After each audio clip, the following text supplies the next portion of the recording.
Hello नमस्कार, एक बार फिर से आप सभी का वेक्टर एजुकेटर्स के ऑनलाइन प्लेटफॉर्म पर बहुत बहुत स्वागत है। जैसा कि आप लोगों को पता है कि मैंने लास्ट डे से ही एक क्लास शुरू की है जिसमें हम प्रैक्टिस सेशन चला रहे हैं अर्थमेटिक का।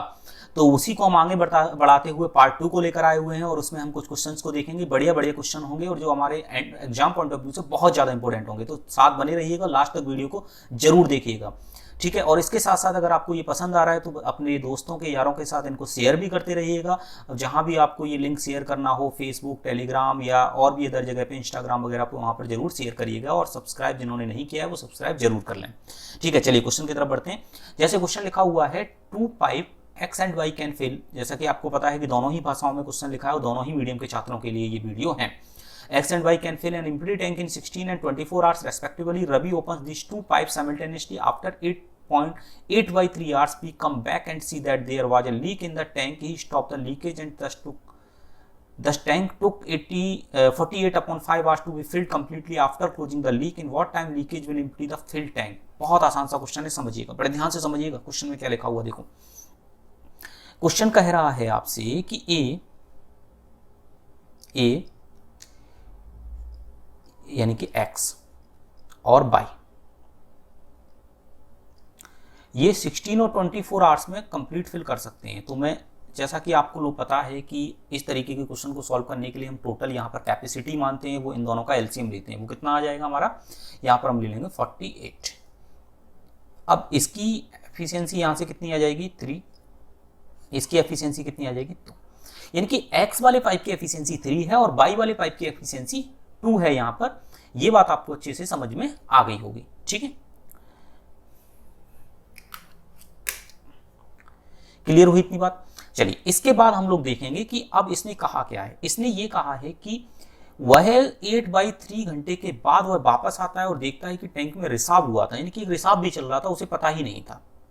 वह रिसाव को रोकता है और इस तरह से टैंक को रिसाव बंद करने के बाद पूरी तरह से भरने में 48/5 घंटे लगते हैं। तो एक बात बताओ, विदाउट रिसाव यानी कि विदाउट लीकेज वो 3+2 की एफिशिएंसी से काम करेगा और कितने टाइम तक करता रहेगा, 48/5 आवर्स तक। कैंसिल आउट, यानी कि इसका मतलब ये हुआ कि 48 लीटर वो इसके अंदर भरेगा बिना रिसाव के। और पहले भी टैंक की कैपेसिटी कितनी है, 48। इसका मतलब क्या हुआ कि रिसाव कर क्या रहा होगा कि दोनों मिलकर जितना भर रहे हैं उतना वो खाली करता जा रहा होगा, तो टैंक कुछ भरा ही नहीं गया। तो इसका मतलब ये हुआ कि जो सी वाला है ना, जो लीकेज वाला जो पाइप है, उसकी एफिशिएंसी कितनी आ गई निकल के, -5। अब कहा यह गया है कि वो रिसाव वाला ही अकेले उसे कितने समय में खाली कर सकता है, तो लीकेज वाला ही अगर इसे 48 कैपेसिटी को 5 की एफिशिएंसी से खाली करेगा तो 9.6 आवर्स के अंदर वो क्या कर देगा, इससे एम्प्टी कर देगा। Now option b will be the right answer of this question. चलिए नेक्स्ट क्वेश्चन की तरफ बढ़ते हैं, समझ में आया होगा आपको, ठीक है। नेक्स्ट क्वेश्चन लिखा हुआ है, 5 men and 5 women are ₹660 in 3 days। यानी कि भाई यहां से एक चीज समझ में आ रही है कि 5 men + 5 women 3 डेज में 660 रुपीज अर्न करते हैं। तो 1 मैन 1 वुमेन 1 डे में कितना अर्न करेंगे, 3 से डिवाइड कर दो और 5 से डिवाइड कर दो, यानी कि 15 से, तो कितना आ जाएगा, 44 रुपीज, ठीक है। इसी तरीके से यहां पर देखो ये लिखा हुआ है, 10 मैन + 20 वुमेन 5 डेज में कितना अर्न करते हैं, ये करते हैं 3500। तो ये 5 डेज में इतना अर्न करते हैं। तो 1 मैन + 2 वुमेन 1 डे में कितना अर्न करेंगे, इससे कितना डिवाइड कर दो, 5 से और फिर 10 से, तो ये कितना आ जाएगा, 70। ये हो गई इक्वेशन 1 और ये हो गई इक्वेशन 2। इन दोनों को सॉल्व करो। जैसे ही इन दोनों को हम सॉल्व करेंगे, तो मैन से मैन कैंसिल आउट हो जाएगा और यहां पर आ जाएगा वुमेन, और यहां पर 70 और 44 यानी कि ये आ जाएगा 26। वुमेन की वैल्यू आ गई 26। वुमेन की इस वैल्यू को उठा के हम यहां रख देंगे तो हमारी मैन की वैल्यू कितनी निकल के आ जाएगी, तो मैन की वैल्यू निकल के आ गई 18। क्लियर हुई बात आपको, ठीक है। वुमेन 26 आ गया, मैन 18 आ गया। अब देखो, अब आपको 1060 अर्न करने हैं, किस किस के द्वारा, 6 मैन, तो 6 और मैन की एफिशिएंसी कितनी है, 18 + 4 वुमेन, 4 × 26। सॉल्व कर दो, 1060 डिवाइडेड बाय 18 इंटू 6 कितना हो जाएगा, 18 इंटू 6 108 प्लस 26 इंटू 4 कितना हो जाएगा हमारा, 26 इंटू 4 यानी कि 106। ये कितना बन जाएगा 1060, सॉरी ये हमारा बन जाएगा 104 और ये कितना बन जाएगा 212। ठीक है, 8 और 4 12, तो ये हो गया। इससे कैंसिल आउट करोगे तो ये कितना बनेगा 10/2 और इसको कैंसिल आउट करोगे तो ये कितना बनेगा 5 और यही 5 हमारा क्या हो जाएगा, राइट आंसर हो जाएगा। Now 5 days will be the right answer of this question. आप लोगों को समझ में आया होगा। ठीक है, चलिए नेक्स्ट क्वेश्चन की तरफ बढ़ते हैं। एक चुनाव में 11.11% मतदाताओं ने अपना वोट नहीं डाला। इस चुनाव में पार्टी ए को पार्टी बी की तुलना में 18% अधिक वोट मिले। यदि पार्टी ए को 2,36,000 वोट मिलते हैं तो मतदाता सूची में कुल मतदाताओं की कुल। बहुत आसान क्वेश्चन, देखिए समझिए। 11.11% क्या होता है 1/9। 11.11% 1/9। अगर यहां पर मैं देखूं कि टोटल वोटर अगर हमारे पास V हैं, इसमें से 9 में से 1 ने वोट नहीं डाला तो 8/9 कास्ट द वोट। अब इसमें से 18% अधिक मिलते हैं A को, तो B को कितने कम मिलते हैं, 18% कम मिलते हैं। तो इसका मतलब क्या हुआ कि A को और B को अगर मैं दोनों को निकालने के लिए जाऊं तो इसे कितने मिलेंगे, इसे कितने मिलेंगे। अगर ये बात मैं देखूं तो इसे मिलेंगे 59% वोट और इसे मिलेंगे 41% वोट। देखो डिफरेंस कितने का आ गया, 18 का। अच्छा, ये चीज कैसे निकालते हैं वो समझ लो। पहले क्या किया करो, जैसे A लिखा हुआ है और B लिखा हुआ है, दोनों को ही 50-50% में बांट दो, 50%। फिर इसके 9% छीन लो इसमें से और इसे दे दो, 18 का डिफरेंस हो गया। तो इसे तो मिल गया 59% और इसे मिल गया 41%। आप आसानी से इसको डिवाइड कर सकते हैं। तो ये A को कितना मिल रहा है 59% और B को कितना मिल रहा है 41% और A की वैल्यू हमको दी गई है तो 59% मल्टीप्लाई और इसकी वैल्यू कितनी दी गई 2360000। अब देखो 49% हटेगा तो नीचे कितना आ जाएगा 100 आ जाएगा। 59 से इसे कैंसिल करो तो ये 4 टाइम जाएगा तो 4000 आ जाएगा। 8 से इसे कैंसिल करो तो ये 500 आ जाएगा और 500 में इसका मल्टीप्लाई करो 9 का तो ये कितना आ जाएगा 45,000 हमारा answer. Now 45,000 will be the right answer of this question. आप लोगों को समझ में आया होगा। ठीक है, चलिए नेक्स्ट क्वेश्चन की तरफ बढ़ते हैं। बहुत बढ़िया क्वेश्चन है, समझिएगा। A person borrow ₹10 and return in 11 monthly installment of ₹1 for next 11 months. Find the rate of simple interest annually. बात हो रही है यहाँ पर सिंपल इंटरेस्ट की। कौन से इंटरेस्ट की, सिंपल इंटरेस्ट की बात हो रही है, ना कि हमारी कंपाउंड इंटरेस्ट की बात हो रही है। ठीक है, तो आप लोगों को जैसे पता है सिंपल इंटरेस्ट की बात होती है तो आप लोग खुश हो जाते हो, लेकिन यहाँ पर थोड़ा सा लॉजिकल क्वेश्चन है, समझने की कोशिश करिएगा। क्वेश्चन में क्या कहा गया है कि 10 रुपए का कोई सामान था, लेकिन आपने 11 किस्तों में दिया तो 11 रुपए दिए, यानी कि आपने जो मेन प्राइस थी वो इतनी थी और आपने कितने रिटर्न किए उसे, इतने दिए। आपने 1 रुपए उसे एक्स्ट्रा दिया और ये एक्स्ट्रा क्यों दिया, क्योंकि इतना आपके ऊपर इंटरेस्ट लग गया होगा। तो गलती ऐसी कभी मत कर देना कि पूरा 11 पे R% इंटू 100 बराबर 1, तो गलत हो जाएगा। क्योंकि जो इंटरेस्ट लग रहा है वो अलग अलग महीने पे लग रहा है, क्योंकि हर महीने आके आप उसे 1 रुपए दे देते हो। तो देखो कैसे लग रहा है इंटरेस्ट। सबसे पहले आपने 10 रुपए का सामान खरीदा उससे। जब 10 रुपए का सामान आपने खरीदा तो आपने उसे 1 भी रुपए नहीं दिया, आप घर चले गए और आपने बोला हम 1 महीने बाद आएंगे। तो उसने बोला ठीक है, आपको 1 महीने बाद आओगे तो 10 रुपए का R% के हिसाब से 1 महीने का ब्याज दे देना। 1/12 क्यों किया, क्योंकि 1 मंथ को ईयर में कन्वर्ट करेंगे तो 1/12। उसने कहा ठीक है। आपने कहा 1 रुपए दे गए, अब फिर से चले गए तो अब 9 बचा। तो उसने कहा कि 9 पे आपका R% की रेट से फिर से 1/12 के हिसाब से ब्याज लगेगा। आपने कहा ठीक है। इसी तरीके से 8 हो गया। ठीक है, ऐसे ही चलता गया। लास्ट में आप उसे 1 रुपए देने आए, लास्ट में 1 रुपए देने आए, नहीं 2 रुपए बचे हुए थे तो आप आए, 1 रुपए आपने दिया उसे, 2 रुपए बचे थे आपने 1 रुपए दिया उसे R% की रेट से इंटू 1/12। अब लास्ट में 1 रुपए और बचा, आप उसे 10 किस्त दे चुके हो, लेकिन 11वीं किस्त क्यों देने आए, क्योंकि इतने सबकी कैलकुलेशन में 1 रुपए ब्याज बन गया था। तो अब अगली बार आए तो आपने ब्याज 1 रुपए आप उसे दे गए, जो कि ब्याज के रूप में दे गए। क्लियर है। सॉल्व करना बहुत ही आसान है। आप इसमें से क्या करो, R% डिवाइडेड बाई 12 को कॉमन ले लो, अंदर बचेगा 10 + 9 + 8 + 7 + 6 + 4 + 2 + 1। इनको सॉल्व करने का जो तरीका होता है 1 + 2 + 3 + 4 + 5 प्लस ऐसे ऐसे डॉट डॉट प्लस 9, इनको सॉल्व करने के लिए हमारा जो सम होता है वो होता है n × n + 1/2। कितना होता है? n × n + 1/2। क्लियर है बात आपको इतनी? ठीक है, चलिए तो इसमें हमको निकालना कितने तक का है? 10 तक का, तो 10 × 11/2, तो नाउ 55 आपका यहां से आ गया।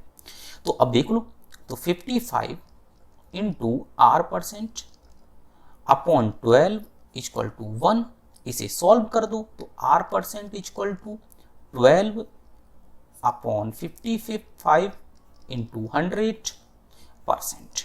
100% के लिए 5 से कैंसिल करो 11, 5 से कैंसिल करो 20, और ये कितना हो गया 240/11। नाउ 2 टाइम जाएगा, 1 टाइम जाएगा, 8/11%, यानी कि 21 8/11%। 8/11 आएगा कि 9? एक मिनट देख लो, 11 से 2 टाइम जाएगा तो 20 बचेगा, हाँ 9 आएगा, 9 21 9/11% will be the right answer of this question. So we option will be the correct. ठीक है, चलिए नेक्स्ट क्वेश्चन की तरफ बढ़ते हैं हम लोग। नेक्स्ट क्वेश्चन लिखा हुआ है, A company gives 10% discount on MP and earn 20% profit later on due to increase CP by 10%, MP is increased by 40%. If discount percent same as before, find new profit percent. बहुत अच्छे से question को पढ़िएगा, समझिए क्या कहा गया है क्वेश्चन में। देखो, जहां कहीं भी आपको डिस्काउंट की बात हो जाए और उसके साथ साथ प्रॉफिट की भी बात हो जाए और एमपी हो और सीपी हो, तो कुछ नहीं करना, सीधा सीपी और एमपी निकल कर आता है। सीधा सीपी और एमपी कैसे? 100 minus discount percent, 100 plus profit percent, 100 minus discount कितना दिया गया है आपको 10, और प्रॉफिट कितना दिया गया है 100 प्लस 20। ये कितना बन गया 90, और ये कितना बन गया 120। अब इस पे कितना परसेंट बढ़ गया? 10% बढ़ गया। Now it becomes 99। इस पे कितना बढ़ गया? 40% बढ़ गया। नाउ इट बिकम्स 120 का 40% निकालोगे तो 48 निकलेगा, 48 इसमें जोड़ोगे तो 168। अब ये तो सीपी, अब मुझे निकालना एसपी है, तो एसपी कितना होगा? एसपी कितना होगा देखिए, डिस्काउंट उसने सेम रखा है तो 168 पे कितने परसेंट का डिस्काउंट दे दो? 10% का डिस्काउंट दे दो। तो 168 का 10% कितना निकलेगा भाई? 16.8। बहुत आसान है, क्योंकि कोई भी चीज अपने आप में 100% होती है। देखो 168 अपने आप में 100% है, तो 16.8 इक्वल टू कितना हो जाएगा? 10%। क्लियर है? अब इसमें से 10% हटा दो तो 168 में से 16.8 जाएगा तो ये बनेगा 151.2।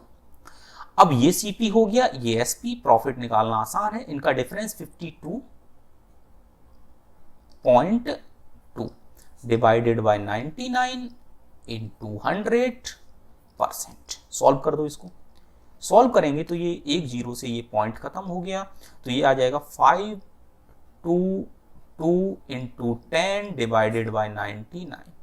9 से करो ये 11, ये कितनी बार जाएगा? 9 और 5 45, 9 8 72, यानी कि 580 डिवाइडेड बाय 11%। परसेंटेज में निकाल दो इसे, तो ये कितना निकलेगा? 11 से इसको डिवाइड करोगे तो 5 टाइम जाएगा, और फिर से कितना बचेगा? 3 बचेगा, तो 2 आ जाएगा, और 8/11%। Now 52 8/11% of answer of this question. तो इसका मतलब मुझे पता चल गया कि A will be the right answer, A will be the correct answer. Clear है बात? आपको समझ में आई होगी। ठीक है, ओके, चलिए नेक्स्ट क्वेश्चन की तरफ बढ़ते हैं। लिखा हुआ है, एक लेख अपने सीपी के 4/15 लाभ पर बेचा जाता है। ठीक है, यानी कि मतलब कहने का ये है कि सीपी अगर 15 है तो उस पे 4 का लाभ हो रहा है, तो कितने में एसपी किया जाता है? ये 15 में। क्लियर हुई बात इतनी आपको? ठीक है, अब उसके बाद उस व्यक्ति ने आगे इसे 684 रुपए में 20% नुकसान पर बेच दिया। अब 20% बराबर क्या होगा? 1/5, तो 5 पे 1 का नुकसान झेल लिया उसने, तो कितने में बेच दिया? 4 में। लेकिन उसने आगे कहा है कि इसी को फर्दर बेचा गया है। देखो, दैट पर्सन फर्दर सोल्ड, तो भाई सीधी सी बात है, जैसे कि दो लोग हैं, पहले पर्सन को उसने 15 रुपए की चीज, सॉरी 15 रुपए की चीज 19 में 4 का लाभ 19 में बेच दी।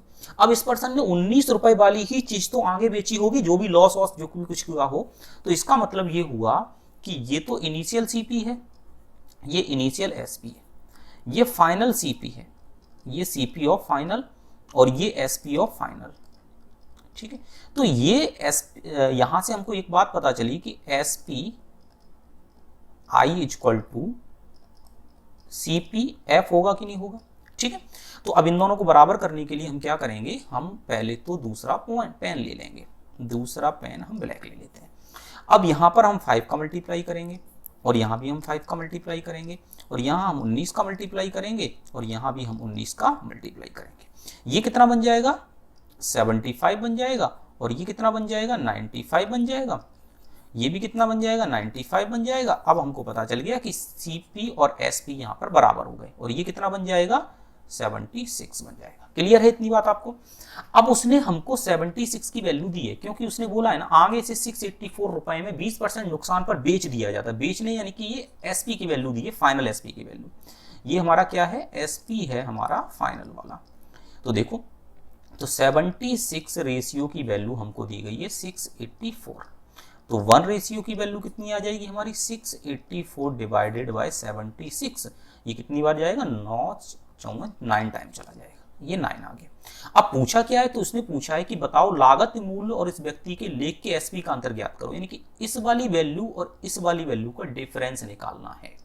तो इन दोनों का डिफरेंस जो बनेगा, इन दोनों का जो डिफरेंस बनेगा वो तो 1 रेशियो बनेगा, और 1 रेशियो की वैल्यू कितनी आ गई, 9। तो 9 will be the right answer of this question. ठीक है, समझ में आ गई, तो इसका मतलब option b will be correct.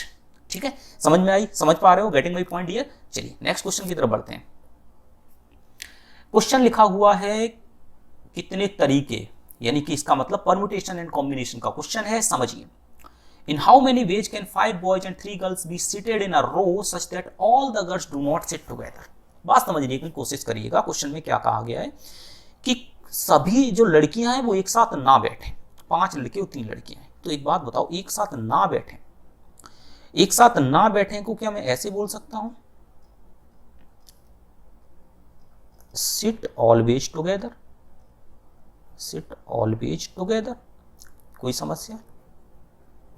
तो ये उल्टी बात कर दी ना, जैसे मैं ये कहूं कि एक साथ बैठने वाले 30% है, ना बैठने वाले तो 70% होंगे, और टोटल 100% होंगे। तो अगर मुझे कभी भी अपोजिट बात करनी होती है तो उसे हम टोटल में से माइनस कर देंगे 100% में से, तो उसकी अपोजिट बात हमारी निकल कर आ जाएगी। ठीक है, तो देखो हम ऐसे कह सकते हैं, अब इसको हम कैसे कह सकते हैं, do not sit together, do not sit together. ठीक है, डू नॉट सिट टुगेदर की अगर बात आ रही है तो अब आप यहां पर देखिए, पहले तो पेन ले लो। तो मैं इसको क्या कहूंगा, सबसे पहले पूरा 100% यानी कि फैक्टोरियल 8 तरीके से बैठ सकते हैं विदाउट कोई रिस्ट्रिक्शन, कोई भी रिस्ट्रिक्शन नहीं लगाना। अब लगा दिया है तो उसको देखो। तो सबसे पहले हम क्या करेंगे, जैसे कि यहां पर अगर आप देखो तो ये 5 लड़के हैं, 1 2 3 4 5, और ये 3 लड़कियां हैं, 1 2 3, ये गर्ल्स हैं और ये बॉयज हैं।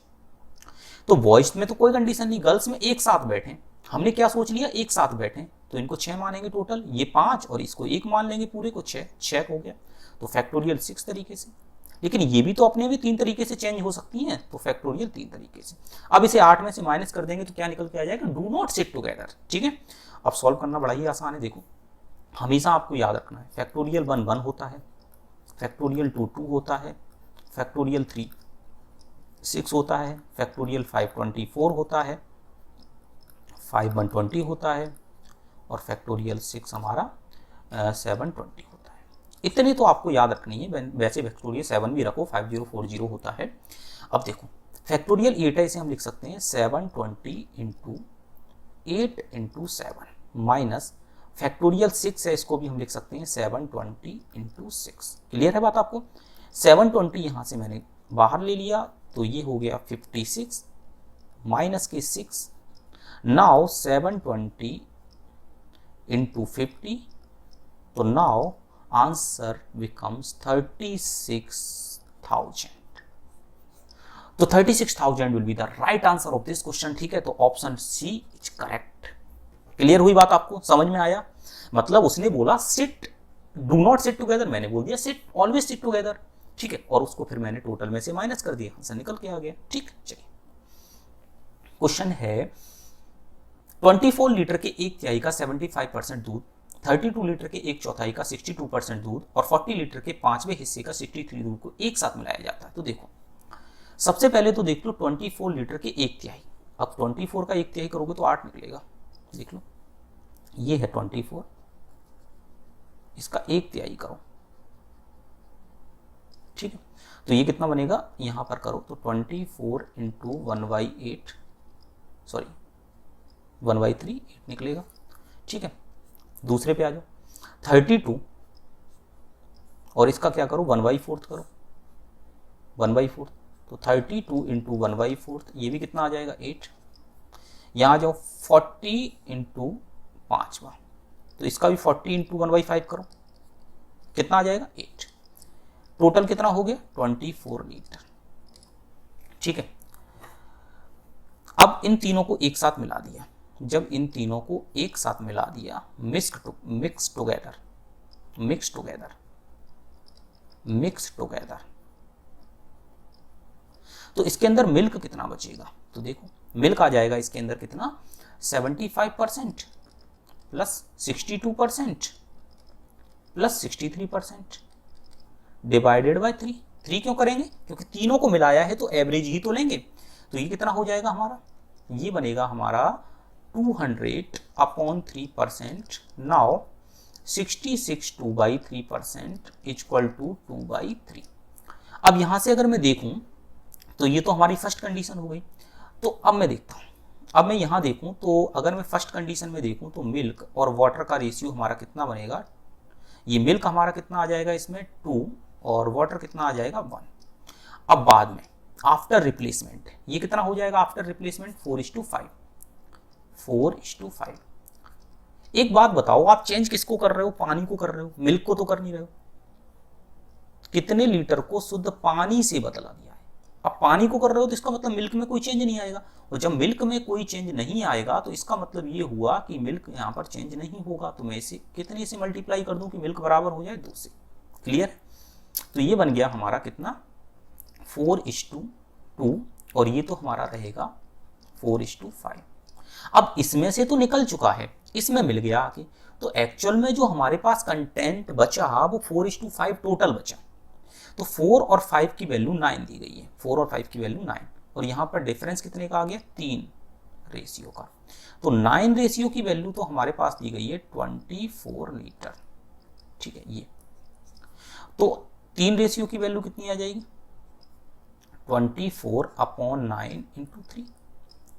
3 से इसको करो 3 और 3 से इसको करो तो ये कितना आ गया 8 लीटर बिकम्स राइट आंसर। ठीक है, अब यहां से हमको पता चल गया कि option c will be correct of this question. Clear हुई बात आपको? अब यहां पर कंफ्यूजन ये है कि 4:2 वाले को 6 रेशियो इक्वल टू 24 लीटर मत कर देना। क्यों?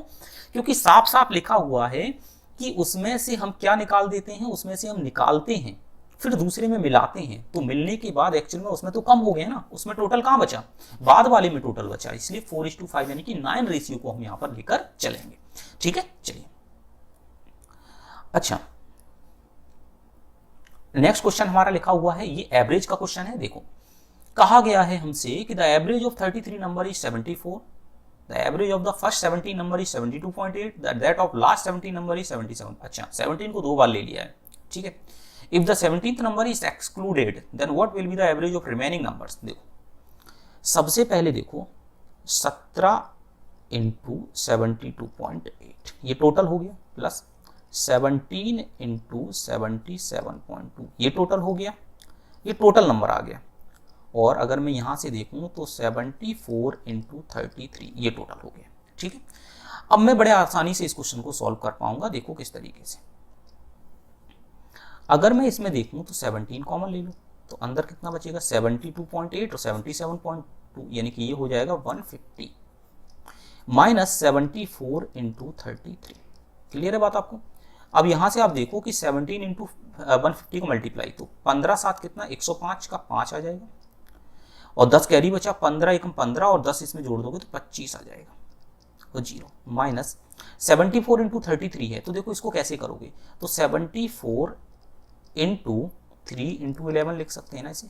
तो देखो 74 इंटू 3 2 4 3 12 21 2 इंटू 11, और 11 के साथ ट्रिक होती है कि पहले इसको लिख लो 2, इसके साथ जोड़ दो 4, फिर इसके साथ जोड़ दो 4, फिर लास्ट वाले को 2, बताएंगे ये भी, ठीक है।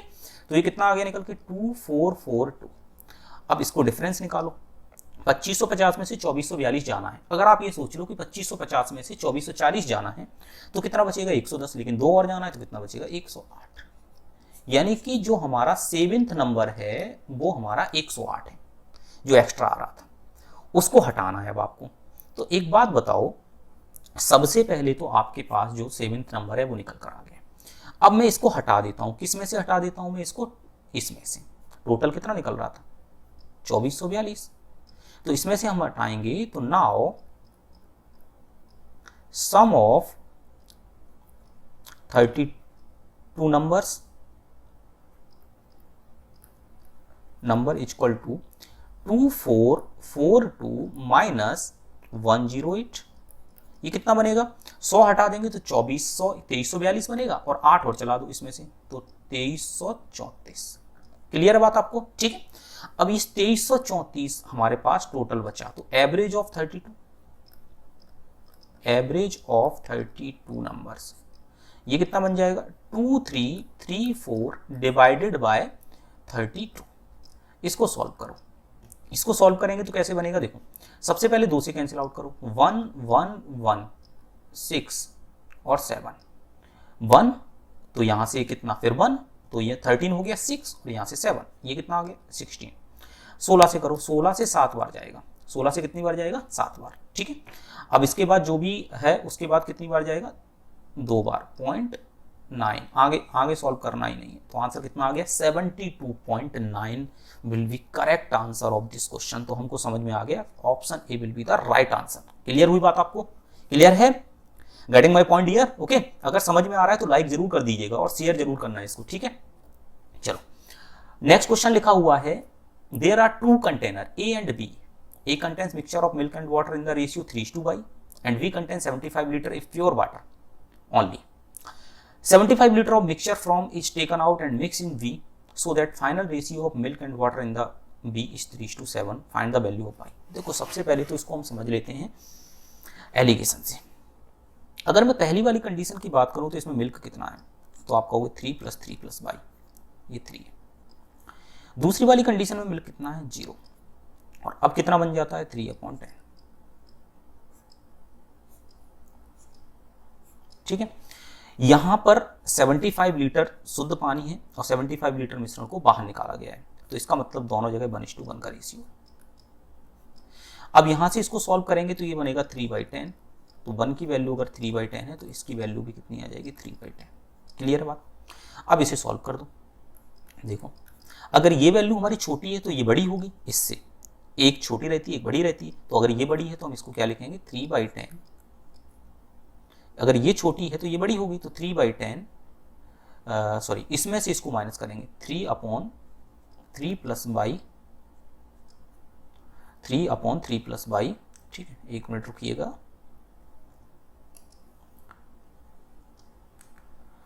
तो इस तरीके से हम इसको 3 + y minus 3/10 equal to 3/10। Clear है बात आपको। ये इधर जाएगा तो क्या बनेगा 3/3 + y इक्वल टू 6/10। 3 से इसको कैंसिल कर दो 2 आ गया, 2 से इसे कैंसिल कर दो 5 आ गया, क्रॉस मल्टीप्लाई कर दो तो 5 equal to 3 + y, now y equal to 2। तो ये हमारा राइट आंसर हो गया, और जो कि ऑप्शन डी है, तो option D will be the right answer of this question. समझ में आई बात आपको, ठीक है। अगर समझ में आया है तो बस इसको लाइक करिएगा और डेली इसको इस तरीके के सेशन को आपको देखना है, ठीक। अगर अब इसको दूसरे तरीके से करना होता तो कैसे करते, ये तो एक तरीका हो गया, दूसरे से करना होता तो कैसे करते, देखो सबसे पहले हमको रेशियो दिया गया है 3:2 3:2। और इसमें अगर मैं देखूं तो 3 + y इक्वल टू 75 लीटर, क्योंकि 75 निकाला गया। अगर मैं कहूं इसमें से एक रेशियो की वैल्यू कितनी आ जाएगी, भाई मुझे ये निकालना है ना कितना मिल्क निकाला गया, कितना वाटर निकाला गया, तो 75/3 + y, एक रेशियो की वैल्यू इतनी आ गई। अब इसके बाद इसमें कुछ मिलाने पर रेशियो बन जाता है 3:7। मिल्क ये है, वाटर ये है, मिल्क सेम है, ये सेम है, तो इसका मतलब क्या हुआ, जो आपने मिलाया होगा वो वाटर ही मिलाया होगा, तो वो किस पे डिपेंड कर जाएगा, 7 - y पे। 7 - y की वैल्यू कितनी आ गई, 75 लीटर। तो 1 रेशियो की वैल्यू इतनी है, तो 7 - y की वैल्यू कितनी होगी, 75/3 + y इंटू 7 - y। तो यहां पर रख दो, इसको उठा के यहां पर रख दो, तो ये हो जाएगी 75/3 + y और 7 - y इक्वल टू 75। 75 से 75 कैंसिल हो गया, क्रॉस मल्टीप्लाई कर दो, तो 7 - y इक्वल टू 3 + y। तो यहां से देखा तो 2y इक्वल टू 4, तो y इक्वल टू कितना निकल के आ गया, 2। तो now D again right answer.